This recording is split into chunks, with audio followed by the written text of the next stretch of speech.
안녕하십니까 성도 여러분. 안교 교과 해설 방송을 진행하도록 하겠습니다. 오늘은 11장이네요. 언약과 관련된 내용입니다. 사실 오늘은 내용 자체가 조금 예레미야서하고는 약간은 좀 비켜서 있는 그런 내용들이죠. 그래서 구약 성경으로부터 신약 성경 전반에 걸쳐서 하나님과 이스라엘 백성들 그리고 하나님과 하나님의 백성들 사이의 언약 관계가 어떠한 형태로 발전되어 왔는지 그것을 옛 언약과 새 언약이라고 하는 틀 속에서 살펴보고자 합니다. 사실 교과의 저자는 옛 언약과 새 언약을 이렇게 옛 언약, 새 언약으로 구분하는 그런 구분법을 사용하지 않았습니다. 그냥 언약이라고 하는 체계가 창세기부터 그리고 이제 신약 성경에 이르기까지 그 언약이 어떻게 점진적으로 발전해 왔는지 그리고 개성되었는지 이런 측면에서 언약이라는 주제로 다룹니다. 구약 성경을 한 단어로 요약하면 무엇일까? 구약 신학자들이 그 부분에 대해서 연구를 했죠. 아히히롯 같은 분들은 이제 언약이다, 바로 구약 성경을 대표적으로 우리에게 알려주는 그런 핵심 신학적 단어가 언약이다, covenant라고 이렇게 이제 이야기를 합니다. 하나님과 이스라엘 백성 사이의 언약이죠. 그래서 히브리 성경인 구약 성경을 기독교에서는 보통 Old Testament, 그래서 이제 구약 또는 옛 언약 이런 개념으로 소개를 하고 있죠. 그리고 이제 예수 그리스도의 생애 이후에 신약 성경은 이제 신약, New Testament 이렇게 기록을 하고 있습니다. 그 그리스도인들의 구분 방식에서 옛 언약과 새 언약, Old and New 이것이 이제 대비되면서 또 이제 발전적으로 계승되는 그런 모습들을 보게 되는데, 실제로 구약 성경에서 하나님께서 이스라엘 백성들에게 보여주신 가장 중요한 단어는 바로 이 언약이다라고 하는 개념을 이해할 수가 있습니다. 특별히 이 주제가 예레미야 31장 31절에 이제 우리가 아주 잘 아는 말씀, 새 언약을 맺겠다는 그런 하나님의 말씀이 약속되어져 있어요. 그래서 예레미야서를 공부하는 데 있어서 이 언약이라고 하는 개념을 한번 브리프하게 살펴보는 것은 신학적으로 도움이 된다라고 저자가 판단한 거죠. 그래서 오늘 이 11과에 바로 이 언약 관계, 언약의 문제를 설명을 해주고 있는 것입니다. 이제 예레미야서가 얼마 남지 않았어요. 12장에서 애굽으로 돌아감의 역사가 나오고, 그 다음에 이제 13장에서는 예레미야서의 전체적인 교훈을 다루고, 그러니까 종합적인 그런 상황으로 나아가는 그런 과정이죠. 그래서 그 과정에서 저자는 언약의 문제, 예레미야 31장 31절에 주목하는 그런 내용을 정리하고 있다. 오늘 그 부분을 같이 공부를 하도록 하겠습니다. 첫 번째 소지에서는요, 1월 소지죠. 온 인류와 더불어 맺으신 하나님의 언약에 대한 이야기가 등장을 합니다. 노아 언약이죠. 우리가 이제 그 구약 성경을 보면은 언약이 이렇게 프로그레시브하게 점진적으로 발전하는 그런 내용들을 보게 되고, 그리고 역사의 아주 중요한 순간순간 시점마다 언약이 이렇게 등장을 하게 됩니다. 물론 이 저자는 이 책에 다윗의 언약은 좀 생략했어요. 다윗의 언약은 생략됐고, 노아 언약, 그 다음에 아브라함의 언약, 그리고 시내산에서의 신의 언약, 그리고는 이제 다윗 언약을 생략한 채 바로 이제 예레미야서에 나오는 새 언약을 이제 이렇게 다루면서 예수님께서 성만찬 예식 마가의 다락방에서 이제 새로운 언약을 체결하시는 그 역사적 과정까지, 메시아적 언약까지 이렇게 언약이 정리가 되어 있습니다. 그 중에서 다윗 언약이 생략되어 있다는 것도 우리가 참고로 해야 됩니다. 첫 번째 소재는 이제 노아 언약이죠. 노아 언약에서 배울 교훈이 무엇인지를 같이 생각해 보는 것입니다. 여러분들이 잘 아는 것처럼 노아 언약이 체결될 당시, 노아 홍수 이후에 이제 언약이 체결되는데, 그 이전에, 노아 홍수 이전의 인류의 상태, 왜 하나님께서는 인류와 언약을 체결하실 수밖에 없었는가? 하나님께서 우주의 원칙을 두시고, 그리고 하나님의 백성들에게 삶의 원리를 두시고, 그 원칙과 원리에 순종하면 언약에 따라서, 언약의 조건에 따라서 축복이 되거나 또는 저주가 되는 그런 이제 관계, 이것이 이제 구약 성경의 아주 가장 대표적인 관계의 신율이죠. 하나님의 율법, 하나님의 언약 속에서 이루어지는 그런 신율적 관계를 신율을 보여주는데 그 신율적 관계의 첫 번째 언약으로 등장하는 것이 바로 노아 언약이다 하는 것입니다. 그 당시의 인류는요. 창세기 6장 11절에 보면은 그때 온 땅이 하나님 앞에 부패하여 포악함이 온 땅에 가득한지라. 자 보세요. 정신적으로 포악하고 그 다음에 육체적으로나 물질적으로 뭐 역시 정신적으로 영적으로 부패하고 정신적으로 포악하고 육신적으로도 포악한 그런 상태죠. 그래서 피를 흘리는 그리고 다른 사람을 저주하고 전쟁과 살상이 난무하고 이런 그런 상황들을 우리가 볼 수 있습니다.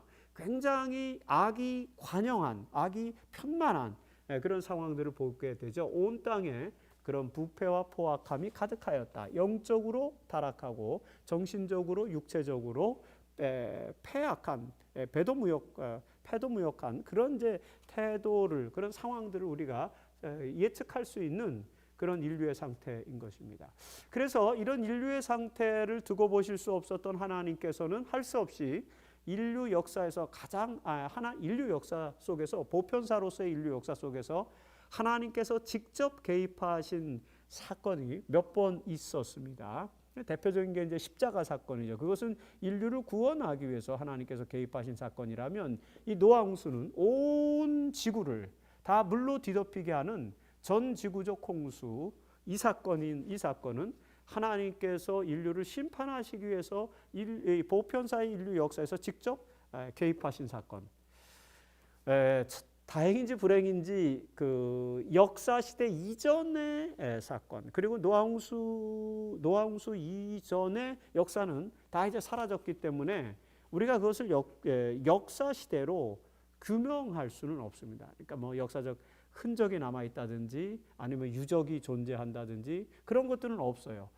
하지만 성경에 기록한 이 노아홍수의 심판 사건이 인간의 문화유산, 정신문화유산 속에서 도도하게 흘러내려오면서 전 세계 모든 민족들 가운데 홍수에 대한 설화를 갖고 있죠.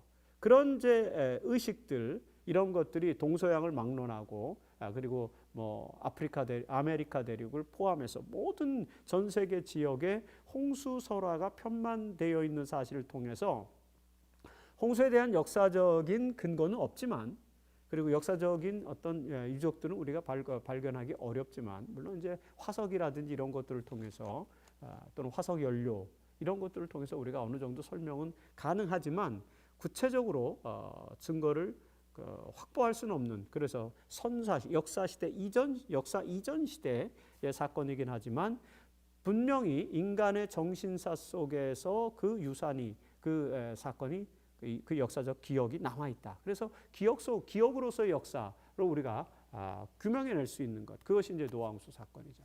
바로 그 노아홍수라고 하는 보편사의 한 신적 개입을 통해서 이 인간의 폐악의 문제, 부패와 포악의 문제를 해결하시려고 하셨다는 것입니다. 그래서 창세기 6장 17절에 보면은 내가 홍수를 땅에 일으켜 땅에 있는 것들이 다 죽으리라. 모든 생명들을 다 죽게 하겠다. 노아의 식구들과 그리고 방주에 들어왔던 그런 짐승들을 제외하고 말입니다. 이렇게 홍수로 인한 심판 사건이 나타났어요. 그 다음에 이런 멸망 이후에 다시는 하나님께서 인류를 멸망시키지 않겠다라고 하는 그런 분명한 신유를 체결하시는데 약속을 주시는 거죠. 그것이 홍수 후에 하나님께서 노아와 맺으신 언약이다. 내용이 뭡니까? 이것입니다. 내가 너희와 언약을 세우리니 다시는 홍수로 멸하지 아니할 것이다. 창세기 9장 11절의 말씀. 하나님께서 이제 인류의 역사의 보편사의 역사 속에 개입하신 이후에 이제 다시는 그들을 홍수로 멸망하지 아니할 것이다. 그러므로 다시는 홍수로 인한 고통을 당하지 않겠다라고 하는 그런 이제 언약을 체결하시는 것입니다. 그 어떤 조건에 의해서라도. 하지만 이후에 인류의 타락으로 인해서 인간은 다시 물이 아닌 불로 심판당하실 수밖에 없는 그런 또 다른 이제 역사로 흘러가긴 하지만 어쨌든 여기서 그 노아와 하나님께서 언약을 체결하시는 것입니다. 그리고 이 언약 다시는 홍수로 멸망하지 아니할 것이라는 분명한 언약을 체결하신 이후에 하나님께서는 그 언약의 증거로 하나의 표식을 주셨습니다. 그것이 뭡니까? 13절에 내가 내 무지개를 구름 속에 두었나니 이것이 나와 세상 사이의 언약의 증거니라 이렇게 표현하고 있죠. 여러분, 그래서 비가 내리고 나면은 구름 속에서 나타나는 떠오르는 무지개, 하나님께서는 참 히브리 성경, 구약 성경 속에서 굉장히 특징적인 그런 표현을 주시고 있는데 내 무지개를 두었다는 거죠. 구름 속에 내 무지개를 두었다. 물방울들이 빛을 반사하면 나타나는 그래서 빛의 굴절을 통해서 빛의 파장들이 일정한 형태로 나타나는 그래서 바우의 형태로 나타나는 것입니다. 예를 들어서 빨간색은 장파니까 길고 그 다음에 파란색이나 보라색은 단파니까 짧죠. 그러니까 길고 짧은 파장의 색들이 빛의 색들이 조화를 이루다 보니까 이게 바우 이렇게 무지개 형태를 이룬 것입니다. 과학적으로 그 무지개가 나타나는 것 거기서 하나님께서는 새로운 언약, 새로운 축복, 은총을 약속하신 것이 됐다. 그래서 많은 인류들이 무지개가 떠오르는 모습을 볼 때 그 엄청난 비바람과 폭우 속에서 두려움과 공포에 떨고 있다가도 이제 무지개가 뜬다고 하는 것은 구름이 물러가고 태양이 떠오른다는 그런 얘기죠. 희망이 떠오르는 그런 모습을 보게 되는 것입니다. 그래서 모든 인류가 고대로부터 이 무지개를 하나의 희망의 상징으로 볼 수 있었던 이유가 바로 그런 문화사적인 의미가 있었던 것인데 그것을 하나님께서는 내 무지개다라고 표현하고 있는 것입니다. 대단히 감동적인 거죠. 천연계의 여러 가지 현상들을 토대로 해서 하나님의 존재를 증명하는 하나님의 존재를 확인시켜주는 그런 이제 말씀이 무지개, 내 무지개라고 하는 그런 표현 속에 나타나는 것입니다. 그래서 여러분 인류 역사에 있어서 노아 언약, 이 무지개를 통해서 하나님께서 우리를 멸망시키지 않겠다는 희망의 언약을 체결해 주셨다. 우리는 그 무지개를 통해서 언약의 무지개의 상징성을 통해서 하나님께서 우리를 얼마나 사랑하시는지를 경험할 수 있게 된다는 것을 보게 됩니다. 부자와 선지자 106페이지에서 후대 자손들이 하늘에 걸쳐있는 영광스러운 무지개의 뜻이 무엇인지를 물을 때에 그들의 부모들이 홍수의 이야기를 되풀이하고 다시는 세상을 물로써 멸망시키지 않겠다는 보증으로 지극히 높으신 분께서 둥근 무지개를 만드셔서 구름 속에 두셨다는 것을 저들에게 이야기해 주도록 하는 것이 하나님께서 목적하신 바였다. 이렇게 천연계를 통해서 우리에게 희망을 약속하신 하나님, 그 하나님이 있기 때문에 예레미야 시대의 절박한 상황 속에서 고통당하는 유대인들이 그 고통의 문제를 해결할 수 있는 그런 역사들 우리가 경험을 하게 된 것입니다. 자, 이 첫 번째 소지에서 여러분들은 언약의 무지개가 가지고 있는 상징이 무엇인지 이런 부분들에 대해서 또 한번 생각을 해주시면 좋겠다 이렇게 제안을 드립니다. 두 번째 월요일 소지에서 아브라함의 언약이 나옵니다. 아브라함과 맺으신 언약, 하나님께서 아브라함과 맺으신 언약은 어떤 것이었는가 이제 이런 것들을 보게 되는데 창세기에 나타난 아브라함의 이야기를 통해서 하나님께서 지속적으로 아브라함과 언약을 맺으시는 장면을 우리가 살펴보게 됩니다. 우선 창세기 12장 1절로 3절에 보면은 하나님께서 아브라함을 갈대아 우르에서 불러내셔서 하나님이 약속하신 땅으로 가게 해주시고 그러면서 아브라함에게 뭐라고 약속해 주시냐면은 너는 복이 될지니라 모든 족속이 너로 말미암아 복을 얻을 것이다. 아브라함의 가정, 아브라함이라고 하는 인물을 토대로 해서 형성되는 민족들에게 복의 근원을 삼겠다라고 하는 약속을 주시는 것입니다. 이 말은 하나님께서 아브라함이 하나님의 언약에 충실하고 하나님의 말씀을 따라서 충실하게 살아가는 조건으로 하나님께서 아브라함의 자손들에게 아브라함을 복의 근원으로 삼고 아브라함의 자손들을 복의 근원으로 삼겠다고는 그런 약속이 되는 것입니다.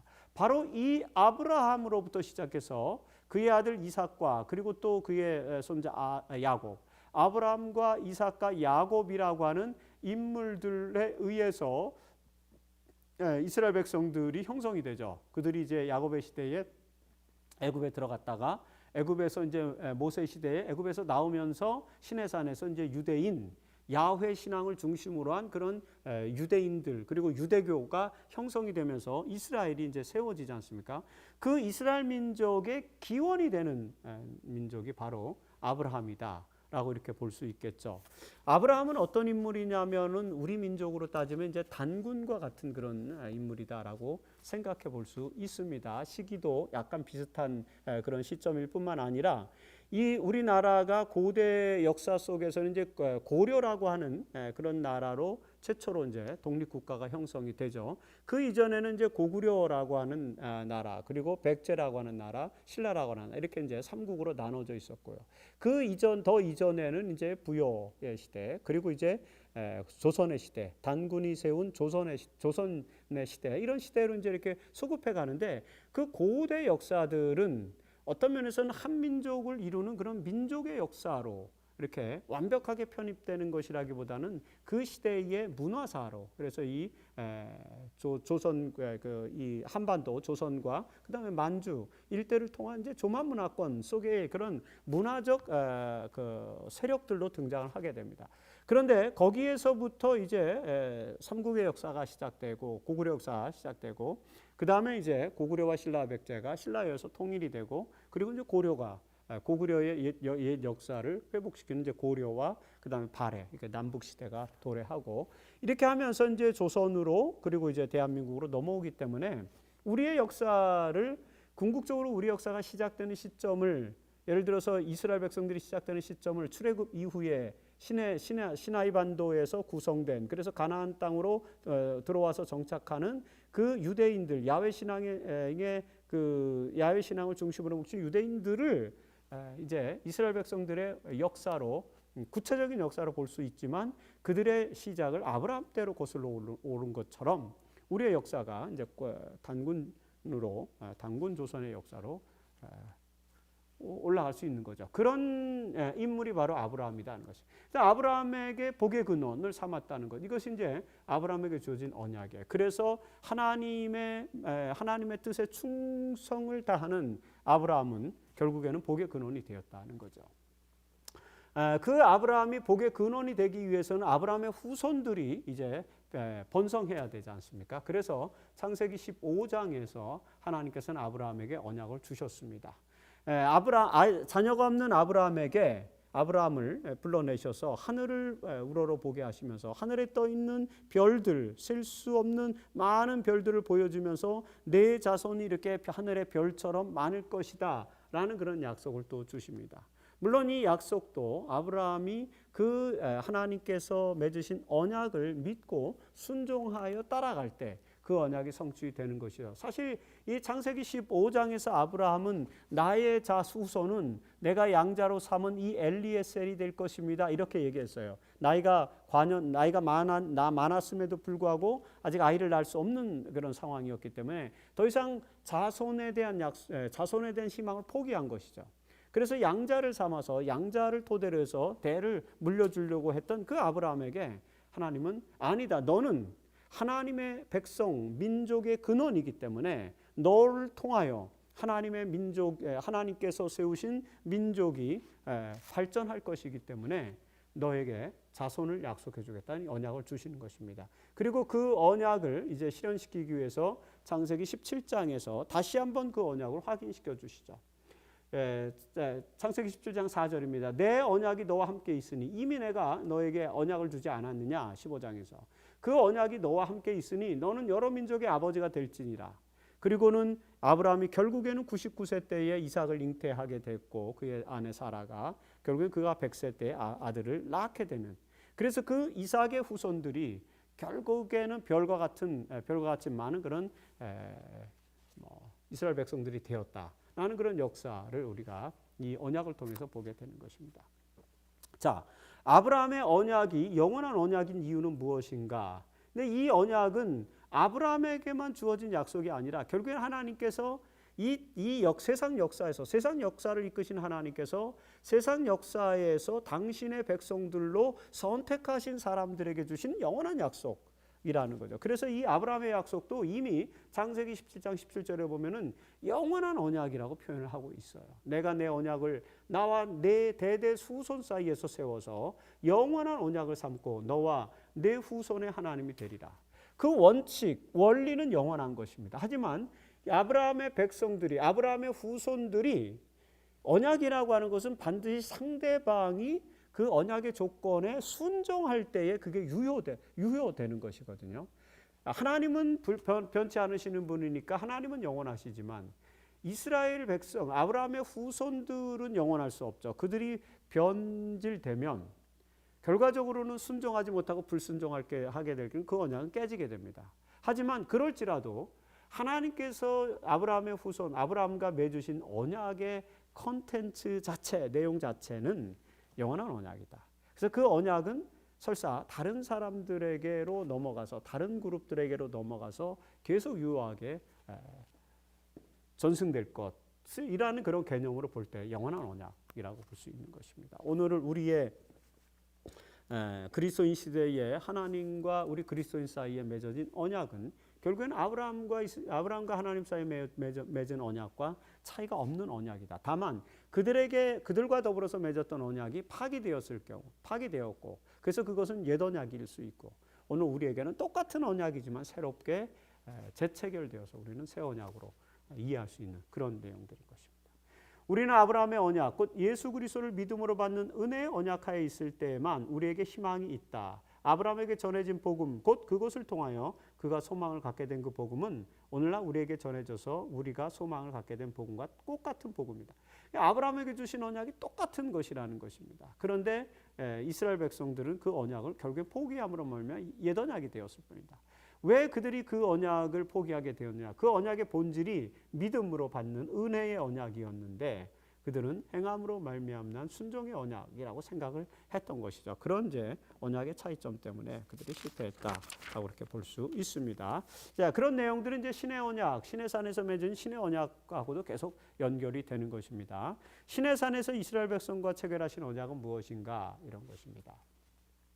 하나님께서 이스라엘 백성들을 애굽에서 불러내시고 모세를 통하여 이제 애굽에서 불러내시고 시나이 반도, 시나이 광야죠. 시내 광야에서 이제 머무르면서 그곳에서 집중적으로 유대교로 거듭나는 그런 이제 역사가 진행이 됩니다. 그래서 거기에서 하나님의 율법을 받고 그리고 거기에서 하나님의 성소를 짓고 거기서 제사장 제도를 이제 명문화하고 이렇게 하면서 본격적으로 유대인 그 야훼 신앙을 기반으로 하는 유대교가 하나의 중심이 되는 그런 이제 유대 민족, 이스라엘 나라가 이제 유대 국가가 이제 여기서 형성이 되죠.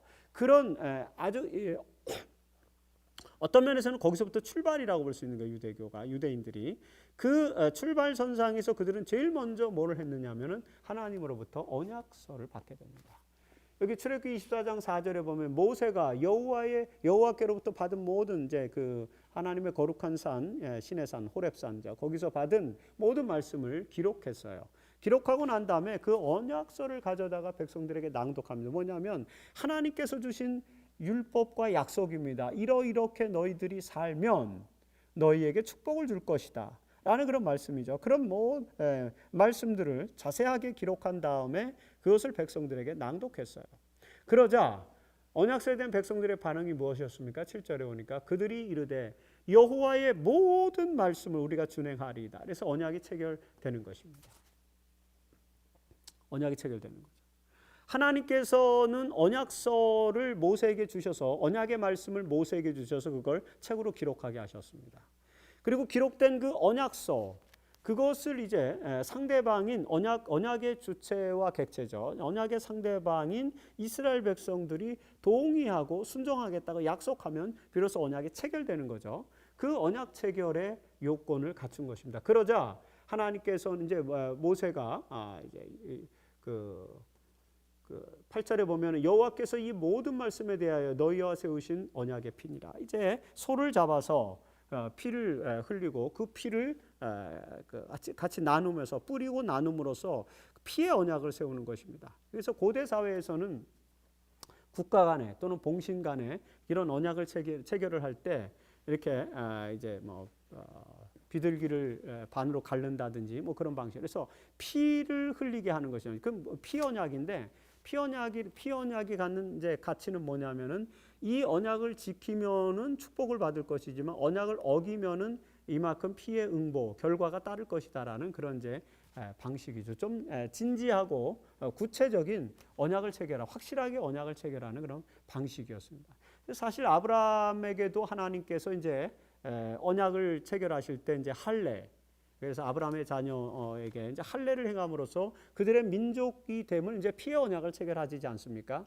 그래서 십보라도 모세와 더불어 결혼한 십보라도 그 피해 언약을 통해서 이제 그 이스라엘 백성들이 보호함을 받는 그런 역사들이 일어납니다. 그래서 언약 관계에서는 항상 고대 사회에서는 피해 언약이 있죠. 이 피는 결과적으로 우리가 이제 마지막에 보게 될 그 주의 만찬 마가의 다락방에서 진행된 주의 만찬에서 예수님께서는 피를 상징하는 이제 포도즙을 통해서 피를 상징하는 그런 의미에서의 이제 새 언약으로 연결되는 그런 내용들을 우리가 다 이해할 수 있습니다. 잘 아는 내용 아닙니까? 그래서 하나님과 세우신 언약의 피를 토대로 해서 언약이 체결되는 것입니다. 이 신의 언약의 결과가 무엇이었습니까? 히브리 4장 2절에 보면은 근데 이 언약의 결과는 뭐냐면 그 말씀이 그들에게 유익하지 못한 것은 듣는 자가 믿음과 결부시키지 아니합니다. 신의 언약은 철저하게 어떤 면에서는 이제 믿음의 언약이고 하나님과 이스라엘 백성들 사이에서 믿음과 관계, 순종 이런 것들이 중요한 요건으로 이제 작동하는 것이죠. 그런데 이스라엘 백성들은 이 언약을 행위의 언약과 또는 형식적인 언약 쪽으로 끌고 가면서 그 언약을 믿음과 결부시키지 못했어요. 그래서 하나님의 위대한 구원의 사건에 하나님의 백성들이 언약을 신실하게 믿음으로 말미암아 그 모든 언약 조건 속에서 구원을 받을 수 있다는 그런 명백한 사실에 대해서 이해하지 못하고 마치 그런 내용들을 우리가 형식적으로 지키기만 하면 언약이 다 성취될 것으로 생각하고 철저하게 행함으로 말미암는 의의 중심을 행함으로 말미암은 그런 형식으로 나아가게 된 것이죠. 그래서 본질을 잃어버리고 하나님을 믿는 신뢰의 마음이 깨지는 신뢰 관계가 깨지고 그저 형식적인 그런 신앙의 형태로 나아가는 이런 결과를 낳게 됐죠. 결과적으로 이 위대한 언약을 하나님 신의 산에서 체결한 언약을 믿음과 결부시키지 못한 것이 그래서 그들에게는 유익하지 못한 것이 되었다라고 그렇게 정리하는 그런 말씀을 우리가 여기서 살펴볼 수가 있습니다. 부조와 선지자 371페이지에서도 이렇게 화이트보이도 말씀하셨어요. 불과 몇 주일이 지나지 않아 그들이 하나님과 세운 언약을 깨트리고 새긴 우상에 엎드려 경배하였다. 여러분 그래서 이제 그 출애굽기 읽어보시면은 모세가 돌비를 가지고 이제 그 시내산에서 내려왔는데 이스라엘 백성들이 아론을 이제 꼬여서 금송아지를 만들어서 숭배하게 했죠. 결국에는 그 모습을 보고 모세는 할 수 없이 하나님과 맺었던 언약궤를 이제 언약의 돌비를 깨트릴 수밖에 없었어요. 왜냐하면 이 언약을 백성들에게 가져가면은 이미 언약을 파기한 저 백성들의 운명이 어떻게 됩니까? 그래서 할 수 없이 깨트리고 그리고 이스라엘 백성들을 꾸짖고 절제시킨 다음에 다시 올라가서 다시 율법을 받아오지 않습니까? 이렇게 하나님과 맺은 언약이 실현되지 않으면 그 언약은 옛 언약이 돼버리는 깨진 언약이 돼버리는 거죠. 그 이스라엘 백성들은 이미 시내산에서 한 번 깨진 언약을 이제 체험한 것입니다. 그래서 그들은 언약을 깨트리고 우상에 엎드려 경배하였어요. 그들은 그들이 깨어버린 언약을 통해 하나님의 은총을 바랄 수 없었습니다. 그리고 나서야 이제 그들은 자신들의 죄악과 용서의 필요를 깨닫게 되었고 그들은 아브라함과의 언약에 나타나고 있는 희생제물로 예표된 구주의 필요를 느꼈다는 것입니다. 결과적으로 이스라엘 백성들이 지속적으로 하나님께 불순종하고 시내산에 맺은 언약 그리고 신명기에서 재확립된 그런 언약들을 계속해서 어기는 거죠. 믿음을 잃어버린 것입니다. 결과적으로 그런 어떤 행위들이 역사에서 쌓이고 쌓여서 결국엔 예레미야 시대에 이런 이제 고난 그리고 멸망으로 갈 수밖에 없는 그런 상황을 겪게 된 것이죠. 하지만 거기까지 언약이 거기까지만이라면 이스라엘 백성들에게 희망이 없을 것입니다. 인류에게도 희망이 없을 거예요. 온 지구상 모든 생명체에게 희망이 없을 것입니다. 이런 상황 속에서도 하나님은 끝까지 하나님의 백성들과 이 세상 거민들과의 언약을 계속해서 그 영원한 언약을 계속 이어가기 위해서 궁극적으로는 메시아를 예수 그리스도의 희생의 고난을 허락하신 것입니다. 그것이 이제 기독교 신앙의 핵심이죠. 그래서 이제 십자가로까지 오는 그런 역사들을 우리가 지속적으로 보게 되는 것인데, 이런 언약의 지속적인 실패를 우리는 옛 언약의 체계로 보는 것이고요. 그리고 그런 언약들은 결과적으로는 새 언약이라고 하는 궁극적 언약을 향해서 나아가고 있다라는 사실을 보게 됩니다. 바로 그것이 새 언약이고, 이 새 언약이 이스라엘 백성들의 운명이 가장 풍전등화에 놓여 있을 때, 가장 힘들고 어려울 때, 그때에 체결된 것입니다. 여기 예레미야 28장 13절이 아니라 31장 31절입니다. 31절에 보라, 날이 이르니 내가 이스라엘 집과 유다 집에 새 언약을 맺겠다.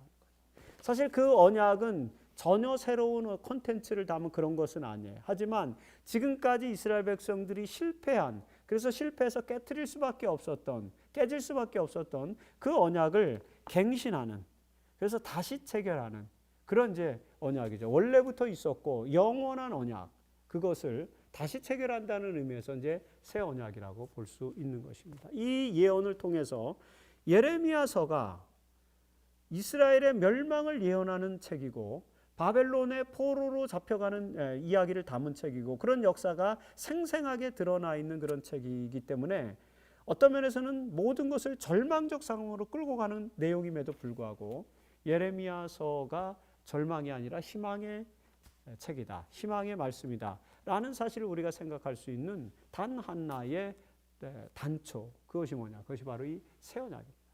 결과적으로는 새 언약을 통해서 이스라엘 집과 유다 집은 구원을 얻겠다, 구원을 받을 것이다라는 그런 이제 약속과 징표가 주어지는 것입니다.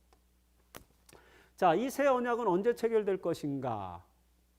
예레미야 당대에 체결될 것은 아닙니다. 어떤 면에서는 예레미야는 예언을 하고 있는 것입니다. 예견을 그렇게 하는 거죠. 그래서 예레미야 28장 31절에 보면은 보라, 날이 이르리니, 이렇게 그 날, the day, a certain day, 확실한 그 한 날이 이르면은, 그러면 이제 새 언약이 맺혀질 것이라는 거예요. 여기서 그 날은 어떤 날입니까? 메시아의 날이라고 우리가 볼 수 있지 않겠습니까? 예수 그리스도께서 이 땅에 오시는 그 날입니다. 그래서 때가 차면 이루어지게 될 그런 날인 것입니다. 자, 하나님께서 새 언약을 맺으시는 이유는 뭐냐면은 이제 32절에 보면은 하나님께서 이스라엘 백성들의 남편이 되었음에도 불구하고 이스라엘 백성들은 지속적으로 하나님과의 언약을, 혼인 언약을 깨뜨렸다는 것이죠. 그렇기 때문에 이미 깨어진 언약을 가지고서는 그들을 축복할 수 없어요. 그래서 하나님은 부득불 새 언약을 맺으실 수밖에 없다, 그 말씀을 하고 있는 것이죠. 그래서 언약이 깨어졌기 때문에, 그럼에도 불구하고 하나님의 언약은 영원한 언약이니까 그 영원한 언약이 유효하게 작동하도록 하기 위해서는 어떻게 해야 되냐면 지속적으로 깨어진 언약을 계속해서 새로운 언약으로 갱신할 수밖에 없다는 것입니다. 그리고 그 궁극적인 새 언약은 메시아의 시대로 연결되는 것이죠. 그래서 언약을 깨뜨렸기 때문에 새 언약을 맺으신다는 것입니다.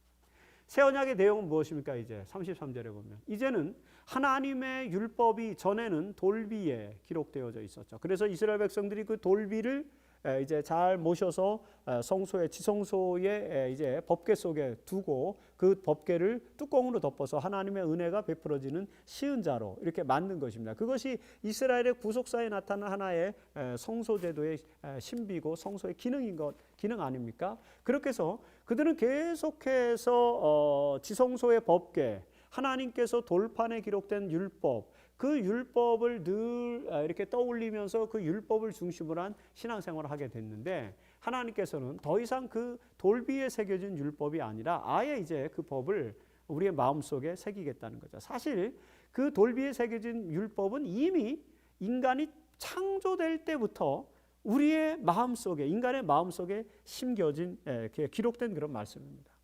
그러니까 인간은 창조될 때부터 이미 하나님의 형상으로 만들어질 때부터 이미 새 언약을 갖고 있었던 거예요. 돌비에 새겨진 것은 그게 뭐 하나의 이제 형식적이고 상징적인 그런 이제 그 종교적인 현상으로 나타난 것일 뿐이다. 이미 인간의 마음속에 그 법이 있었다는 거죠. 그래서 이제 하나님께서는 그것을 강조해서 거듭해서 강조해서 다시 되새겨 주시는 것입니다. 내가 나의 법을 그들의 속에 두며 그들의 마음에 기록하였다는 거죠. 그래서 하나님의 율법이 이제 갈라디아 3장에서도 이제 돌비에 새겨진 것이 아니라 우리의 신비에 마음속에 새겨진 그 율법.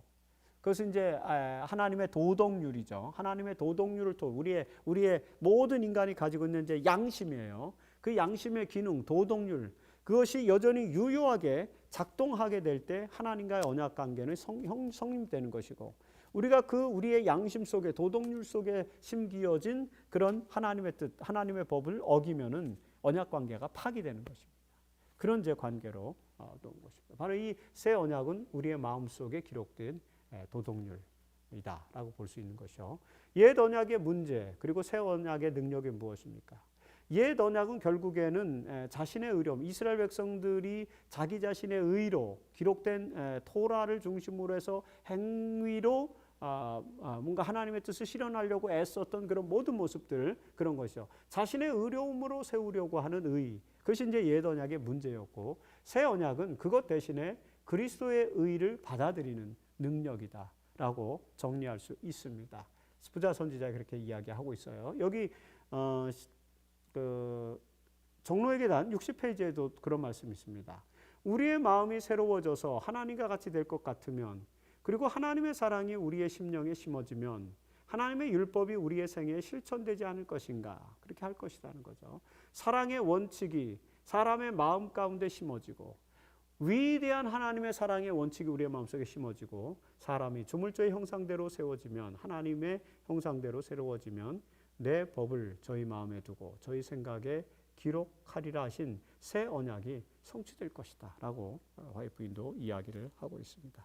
이 새 언약이 우리의 삶 속에서 구현되어져야 된다는 것을 생각해 보게 되는 것입니다. 자, 이 예레미야 31장에 등장하는 그 새 언약, 때가 이르면 도래하게 될 새 언약은 예수 그리스도로 인해서 이제 실현이 됐죠. 그래서 신약에서 하나님께서 하나님의 제자들, 예수님의 제자들과 예수님께서 이제 새로운 언약을 체결하시는, 그래서 새 언약의 이제 절정, 새 언약의 의미가, 그 새 언약의 원형이 실현되는 그런 역사가 마가의 다락방에서 이제 이루어지게 된 것이죠. 아까 말씀드린 것처럼 예레미야가 언급한 때가 이르리니, 이것은 어떤 의미입니까? 메시아의 때를 의미한다라고 우리가 생각해 볼 수 있습니다. 그래서 메시아가 이 땅에 왔고요. 그 다음에 메시아가 마지막 고난으로 십자가를 통해서 구속을 이루기 위해서 이루기 위한 이제 마지막 순간에 예수님께서는 그의 제자들과 상징적으로 새 언약을 체결하시는 그런 장면이 나오죠. 누가복음 22장 20절에 보면은 이제 예수님께서 떡과 그 다음에 포도주를 취하셔서, 특별히 이제 포도주를 취하셔서 이 잔은 내 피로 세우는 새 언약이다. 여러분, 그 아브라함의 언약과 그 다음에 노아의 언약과 아브라함의 언약과 그 다음 신의 언약이 다 피의 언약의 피를 토대로 한 피의 언약으로 이제 체결되지 않습니까? 그것처럼 새 언약은 그리스도의 피로 채워지는, 이제 체결되는 것이죠. 그래서 그리스도의 피를 상징하는 포도주가 이제 등장하는 것입니다. 그래서 떡과 포도주는 하나의 심볼이다. 그리스도의 희생과 고난, 그리고 언약의 징표인 피의 언약을 상징하는 심볼의 기능을 한다는 것을 우리가 여기가 알 수 있겠죠. 그래서 이 새 언약에서 사용된 그 떡과 포도주, 이것은 이제 무엇을 상징하는지 고린도전서 11장 26절에 설명하고 있습니다. 이 잔을 마실 때마다 주의 죽으심을 그가 오실 때까지 전하시는 것이다. 결국에는 떡과 포도주, 피의 언약은 뭘 상징합니까? 그리스도의 희생을 상징하는 것입니다. 그리스도가 희생당함으로 말미암아 하나님께서 하나님의 백성들을 보호해 주시고 하나님의 백성들에게 축복해 주시겠다. 뭘 통해서? 그리스도의 희생을 통하여. 전에는 그것을 율법의 조항을 통해서 해결해 보려고 노력을 했는데 사실 율법의 조항들이 다 갈라디아 3장에서 이야기하는 것은 십자가로 이끄는 몽학선생이었다는 거죠. 그렇기 때문에 궁극적으로 언약이 체결되는 핵심 콘텐츠는 예수 그리스도의 희생이에요. 바로 그 예수 그리스도의 희생이 떡과 포도주로 상징된 것입니다. 그래서 그걸 통해서 새 언약이 체결되었고 이제는 그리스도를 통하여 하나님께로 나아가는 그런 이제 역사가 일어나게 된 것이죠. 그래서 새 언약에는 무엇이 약속되었습니까? 내 아버지의 나라에서 새 것으로 너희와 함께 마시는 날까지 마시지 아니하. 이렇게 그래서 이 새 언약은 예수 그리스도의 희생과 그 다음에 죽으심, 부활뿐만 아니라 새 나라에서 새 것으로 너희와 함께 마시는 날까지는 이제 포도주를 마시지 않겠다라는 그런 약속을 통해서 재림까지 약속한 것입니다. 새 언약은 그리스도의 희생과 죽으심과 부활과 재림이 약속되어 있는 종합적인 내용이다. 바로 이런 약속을 토대로 해서 우리에게 새 언약을 주시고 우리는 그 새 언약 속에서 그리스도를 믿는 믿음, 그리스도의 희생의 공로, 하나님의 은총을 통해서 구원을 얻는 그런 이제 역사로 이어진 것입니다. 이것이 사실은 노아 때부터 아브라함과 신의 산 다윗에게 주어진 지속적인 언약의 영원한 언약의 본질이에요. 그 영원한 언약의 본질이 역사적으로 문화적으로 좀 독특한 형태로 이렇게 발전되어 왔다. 이렇게 보시면 되겠습니다. 시대소망 656페이지 제자들과 함께 떡과 포도즙을 나누심으로 그리스도께서는 그들에게 구주가 되심을 서약하셨다. 그분은 그들에게 새 언약을 선포하셨는데 이를 통하여 그분을 영접하는 모든 자는 하나님의 자녀가 되고 그리스도와 함께 유업을 얻는다. 이 언약의 행위는 그리스도의 피로 비준될 것이었다. 예수님의 최후의 만차 안에서 새 언약의 상징이 된 떡과 포도즙, 이것이 결과적으로 우리에게 새 언약의 희망으로 가는 그런 조건이 되었다는 것을 알 수 있게 해주는 것이죠. 자, 이렇게 이제 언약이라고 하는 타이틀을 토대로 해서 오늘 교과 공부를 진행을 했습니다. 이제 마무리를 하면서 금요일 소지에 더 깊은 연구를 위해서 우리가 부자와 선지자 372페이지에 나온 말씀을 토대로 해서 새 언약에 충실한 백성들은 어떤 열매를 맺을 것인가, 이 부분 같이 좀 살펴보도록 하죠. 돌판에 새겨진 같은 율법이 성령에 의하여 마음판에 기록된다. 성령에 의하여 우리의 마음속에 기록되는 것이죠. 자신의 의로움을 세우려 하는 대신에 우리는 그리스도의 의를 받아들인다. 그분의 피가 우리의 죄를 속하고 대신 우리는 그리스도의 의를 받아들인다. 그분의 피가 우리의 죄를 속하고 그분의 순종이 우리를 위해 수용된다. 그러면 성령의 새롭게 된 심령은 성령의 열매들을 맺을 것이다. 결국엔 성령의 열매. 새 언약에 충실한 백성들은 성령의 열매를 맺을 것이라는 거죠. 그리스도의 은혜를 통하여 우리는 우리 마음에 기록된 하나님의 율법에 순종하는 생애를 살 것이다. 그리스도의 영의 임재로서 우리는 그분께서 행하셨던 것처럼 행할 것이다. 라는 그런 이제 성령의 열매, 우리들의 삶의 변화, 성화의 경험, 이런 것들이 새 언약에 충실한 백성들에게 주어진다는 말씀을 우리에게 주시는 것입니다. 이 말씀이 우리들의 신앙의 용기가 되는 말씀이 되기를 바랍니다. 자, 토의할 점 두 가지 제안드리고 마치겠습니다. 첫 번째, 하나님께서 태초부터 오늘에 이르기까지 성경을 통해서 하나님의 백성들과 언약을 체결하신 이유가 무엇인지를 논의해 보시고요. 두 번째는 새 언약의 축복을 누리기 위해서 우리가 취해야 할 그리스도인적 태도는 무엇인지 함께 논의해 보시면 좋겠습니다. 모쪼록 이번 교과를 통해서도 또 활발한 토의와 그리고 깊은 이해를 통해서 여러분들이 큰 은혜를 받으시는 그런 귀한 경험이 되기를 바라면서 해설 방송을 마치겠습니다. 감사합니다.